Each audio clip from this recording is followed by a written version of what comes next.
नमस्कार। आज हम लोग भारत के मॉडल सार्वजनिक पुस्तकालय के जो विल आए थे उसके बारे में हम लोग जानेंगे। भारत में वैसे तो 5 विल आए थे, लेकिन सबसे जो अक्सर कई बार क्वेश्चन पूछा जाता है डॉक्टर रंगनाथन के मॉडल पब्लिक लाइब्रेरीज़ पर।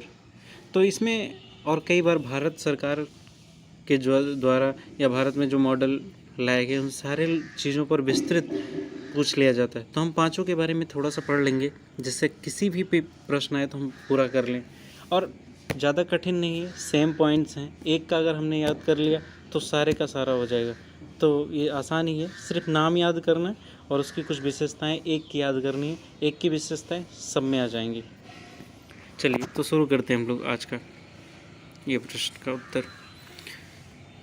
तो मॉडल यूनियन लाइब्रेरी एक्ट आया, जो ये 1984 में आया था, और 1951 से लेकर के 1969 तक करीब 5 मॉडल लाए गए या 5 मॉडल एक्ट लाए गए, जिसमें में से ये जो मॉडल यूनियन लाइब्रेरी जो आई 1994 में, भारत सरकार ने नई दिल्ली में एक राष्ट्रीय केंद्रीय पुस्तकालय की स्थापना की संभावना पर विचार करने के लिए एक समिति को नियुक्त किया था।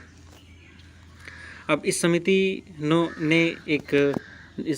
का जो नाम था सदस्यों के रूप में, the library development plan 30-year programme for India with draft library bill for union and constituent states, इसका प्रारूप तैयार किया। और उन्होंने बोला कि इसमें क्या क्या होने चाहिए मॉडल लाइब्रेरीज में। सबसे पहले उन्होंने बोला राष्ट्रीय पुस्तकालय प्राधिकरण का गठन होना चाहिए।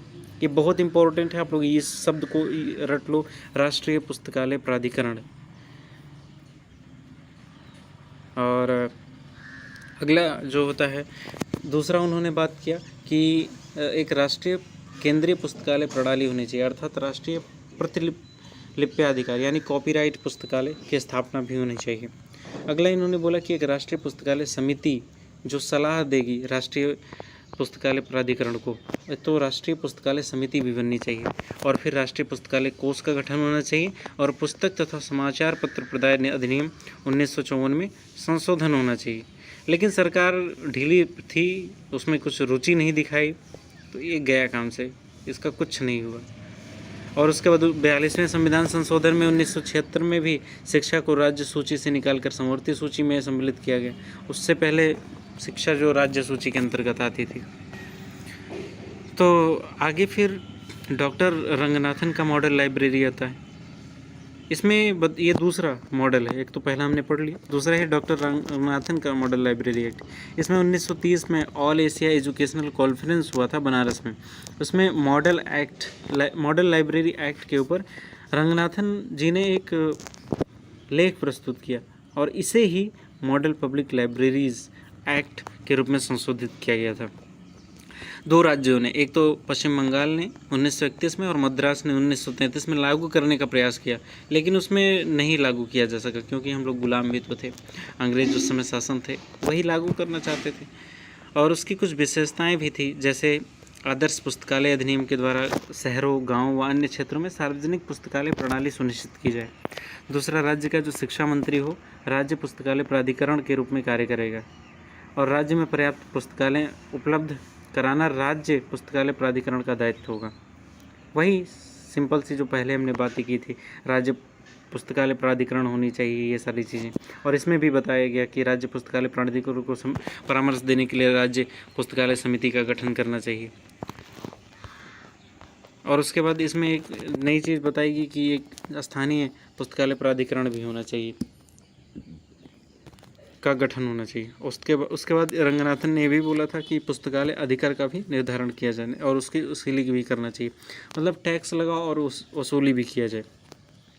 तो इतना ही 4-5 बिंदु डॉक्टर रंगनाथन ने दिया था, और ये बहुत इंपॉर्टेंट है। तो इसमें एक नई चीज़ आई है जिसको हमें याद कर लेना चाहिए, जैसे स्थानीय पुस्तकालय प्राधिकरण बस, और अधिकार, ये 2 चीज़, अधिकरण और ये ले लोकल लाइब्रेरी अथॉरिटी। अगला, शिक्षा मंत्रालय ने मॉडल पब्लिक लाइब्रेरीज बिल लाने का प्रयास किया था। तो एक समिति बनाई गई 1858 में, उस समय शिक्षा मंत्रालय के द्वारा डॉक्टर M.D. सेन की अध्यक्षता में, और इन्होंने कुछ बातें की, इन्होंने भी सेम बातें की, जैसे राज्य पुस्तकालय प्राधिकरण होना चाहिए, राज्य पुस्तकालय निदेशालय का गठन होना चाहिए। अभी देखो इसमें अभी तक हम प्राधिकरण की बात कर रहे थे, लेकिन इन्होंने राज्य पुस्तकालय निदेशालय की बात की थी, डायरेक्टरेट। अगला जिला पुस्तकालय समिति की इन्होंने बात की, और जो पहली बार ये बात हुई कि जो कर्मचारी होते हैं पुस्तकालय के, वो सरकारी कर्मचारी का दर्जा उन्हें मिलना चाहिए। और उन्होंने बोला था कि पुस्तकालय अधिकार, ये तो रंगनाथन ने पहले ही बोल दिया था, तो इन्होंने पैसा बता दिया कि 6 प्रति रुपये की दर से पुस्तकालय अधिकार की वसूली होनी चाहिए।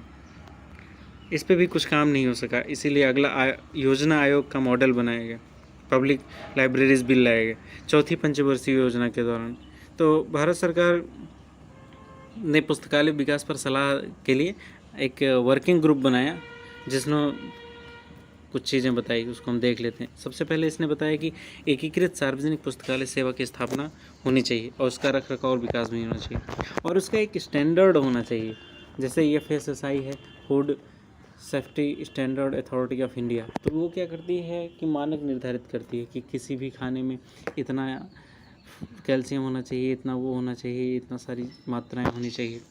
तो ऐसे ही एक मानक होना चाहिए कि एक लाइब्रेरी में एक मानक होना चाहिए और एक विशेषज्ञ समिति होना चाहिए। अगला, राज्य पुस्तकालय परिषद बनाया जाना चाहिए, जो कि परामर्श दे ऊपर के सरकारों को। और इन्होंने पुस्तकालय निदेशालय की बात की। उसके बाद राज्य केंद्रीय पुस्तकालय, राज्य क्षेत्रीय पुस्तकालय और जिला पुस्तकालय, इन दोनों 3 प्रणाली की बात की गई थी, और द्विभाषा की बात की थी। मतलब राज्य स्तर पे, राज्य के क्षेत्रीय, मतलब मंडल स्तर पे एक तो राज्य होता है, दूसरा मंडल होता है, और तीसरा जिला होता है। मंडल उसे बोलते हैं 2-3 जिलों को मिला करके, जैसे बहुत छोटे जिले होते हैं तो उसको मिला दिया जाता है बड़े जिलों के साथ। तो ये सब बताया गया, और इसमें ये भी बताया गया था कि राज्य सरकारी कर्मचारी का दर्जा इन्हें मिलना चाहिए। और इस मॉडल में पुस्तकालय अधिकार का प्रावधान नहीं किया गया था, बल्कि इसमें बताया गया था कि जो वित्त का पोषण है वो सरकार ही करेगी।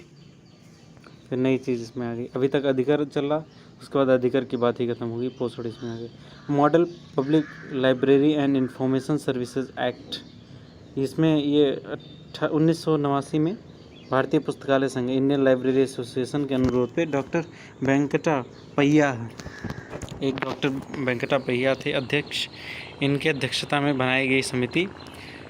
तो उन्होंने कुछ बातें सुझाई, उसको हम लोग देख लेते हैं। एक तो सबसे पहले इन्होंने बात की कि पुस्तकालय निदेशालय होना चाहिए, लाइब्रेरी डायरेक्टरेट होना चाहिए। दूसरा, जिले स्तर से ग्रामीण स्तर तक पुस्तकालय सेवा प्रदान करने के लिए नगर तथा जिला पुस्तकालय प्राधिकरणों का गठन करना चाहिए। और उसके बाद राज्य स्तर से गांव स्तर तक सार्वजनिक पुस्तकालय तथा सूचना सेवा के नेटवर्क की स्थापना करना चाहिए।